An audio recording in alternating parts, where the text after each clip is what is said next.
এই দেশে যে কোটি টাকার মালিক সেও গরিব, জি, আবার যে মাঠে কাজ করে সেও গরিব। জি, এখানে একটা ব্যবধান আছে। জি বলেন। কারণ আমরা হলাম বাংলাদেশে লাই গরিব, জি, আর যারা কোটিপতি এরা হলো বিদেশে লাই গরিব। জি, এরা বিদেশে যায়, আমরা তো বাংলাদেশে এই যে ধানের কাজ করতেছি, জি। এগুলো ভালো কাজ, জি। কিন্তু এরা বিদেশে যায় সান করে। আসসালামু আলাইকুম। বাংলাদেশ হচ্ছে একটি কৃষি প্রধান দেশ। এদেশের অধিকাংশ লোকই কৃষি কাজ করে জীবিকা নির্বাহ করে। ছাত্র জীবনে বইয়ের মধ্যে অনেক পড়েছি।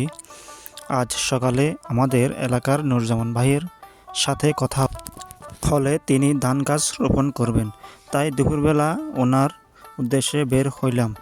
আর আমিও সামান্য ধান রোপণ করেছি, পাশাপাশি ওইগুলো দেখতে যাব। ধান ক্ষেতের আইলগুলো একদম নরম কাদা, তাই পাগুলো পিছলে যাচ্ছে। আসলে সত্যি অসাধারণ দৃশ্য। সবুজ শ্যামল আমাদের এই বাংলাদেশ। ধান ক্ষেতের এই সবুজ প্রকৃতি যে কাউকে মনোমুগ্ধ করবে। নুরজামান ভাই নাকি ভাই? জি বলেন। ভাই কেমন আছেন? আবার রোপণ করতেছেন, জি ইনশাআল্লাহ। ধান গাছ লাগাইতেছেন, এটাকে পুরোটা রোপণ করবেন? ইনশাআল্লাহ। এটা কি আপনার নিজের জমিন? না, নিজের না, এটা বাগান। বর্গা? হ্যাঁ, জি। ও আচ্ছা আচ্ছা। কদিন লাগবে এটা রুইতে? এটা রুইতে একদিন। এটা একদিন লাগবো? ইনশাআল্লাহ আহ, একদিন লাগবে, একদিনে ইনশাআল্লাহ শেষ হয়ে যাবে। জ্বালা কিছু আছে উঠানো, জি। আরো কিছু লাগবে। ও, ওই জ্বালাগুলো অনেক দূরে তো, জি, এখান থেকে আনতে হয়, অনেক সময় লাগে। জি, এই কারণে সকালে তাড়াতাড়ি আসতে পারি না। সকালে যদি তাড়াতাড়ি আসলে তখন প্রায় অর্ধেক চলে যেত, জি, বিকেলের উলে শেষ হয়ে যেত। জি ভাই। এখন ওই আজকে দিনে পারবো না পুরোটা, হয়তো অল্প একটু থাকি যাবে, এটা কালকে ইনশাআল্লাহ। এটা না, এটা পুরোটা পুরোটা একদিনে করা যাবে? ইনশাআল্লাহ একদিনে পারবো। আপনাকে এর আগে করছিলেন না?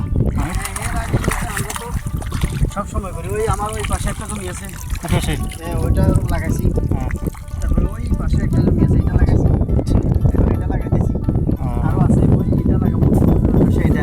আচ্ছা, ওই ওখানে একটা লোক দেখা যাইতেছে, ওখানে আরো দুইটা জমি আছে, এগুলো লাগাইতে হবে। আচ্ছা আচ্ছা। না, আমি এদিকে আসতেছিলাম, আমাদের জমি আছে তো, আমি আচ্ছা, জমিতে ধান গাছে পানি আছে কিনা দেখতেছি আর কি, ঠিক আছে। আসতেছিলাম। পানি তো আছে, আমি কালকে যে এই বৃষ্টি হয়েছে, মাত্র পানি অনেক পানি হয়েছে। আমি আপনাকে দেখতে পাইলাম, তো আমি বললাম মানে মনে করতেছিলাম যে আমার বাড়ি থেকে একটা মানে ভিডিওগুলো দেখাই দর্শকদের হ্যাঁ, উদ্দেশ্যে। অবশ্যই অবশ্যই অবশ্যই। আমি একটু দেখাই বাংলাদেশের মানুষ, কৃষকেরা কীভাবে কাজ করে, ধান লাগায় কীভাবে দেখায়। আপনি আমাদেরকে একটি মানে যারা কাজ করে না বা ধান রোপণ করতে পারে না বা বাংলাদেশের মানে কৃষিকাজকে মানে ইয়া করতে পারে না, পছন্দ করে না, তাদের দেশে কিছু বলেন যদি দেখেন, বড় থাকে। এই দেশে যে কোটি টাকার মালিক সেও গরিব, জি, আবার যে মাঠে কাজ করে সেও গরিব। জি, এখানে একটা ব্যবধান আছে। জি বলেন। কারণ আমরা হলাম বাংলাদেশে লাই গরিব, জি, আর যারা কোটিপতি এর হলে বিদেশে লাই গরিব। জি, সবসময় হয়ে গেছে। জি ভাই। ঠিক আছে? না, এটা বাস্তব, এটা বাস্তব ভাই। আমরা আমরা তারা যখন আমাদের এখানে আসে, জি। তখন তাদেরকে আমরা ওই বড় ভাই বলি, এরা আমাদের ছোট হইলেও বড় ভাই বলি কথা বলতে হয়। এরা বিদেশ থেকে আইসি, অনেক টাকা পয়সা আছে। জি, তা আমরা তো গরিব মানুষ, জি, আমরা ওনাদের সাথে একটু আন্তরিকতা, ভালোবাসার সহিত কথা বলতে হয়। জি, আর আমরা তো ওই বিদেশ যাইতে পারি নাই, জি, আমাদের পক্ষে সম্ভব না বিদেশ যাওয়া। জি, গরিবের ঘরে যেহেতু জন্ম নিয়েছি, বিদেশ আর চাইলে সবাই যেতে পারে না।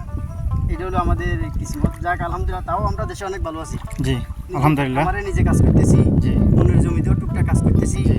আলহামদুলিল্লাহ, হয়তো এই লাখ লাখ টাকার মালিক হই না, এটা ঠিক আছে, কিন্তু বউ বাচ্চা নিয়ে এই অল্পতে আলহামদুলিল্লাহ অনেক সন্তুষ্ট। আলহামদুলিল্লাহ, অনেক সুখী আছি। আলহামদুলিল্লাহ। এটা হলো শান্তি ভাই। তো আবার কীভাবে জ্বালা রোপণ করতে হয় একটু দেখান আপনি। জ্বালা এটা একদম এই দেখেন। এটা একবারে সহজ। এই যে আপনি যেমন এটা সেটটা ফার্স্ট একসাথে নিলেন, যে কটা নিতে হয়? তারপরে শুধু প্যাকের মধ্যে শুধু গাড়ি দিলেন। জি, জি।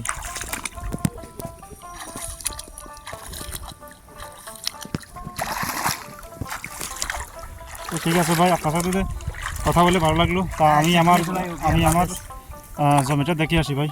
ঠিক আছে ভাই, ধন্যবাদ, ভালো থাকবেন। আল্লাহ হাফেজ।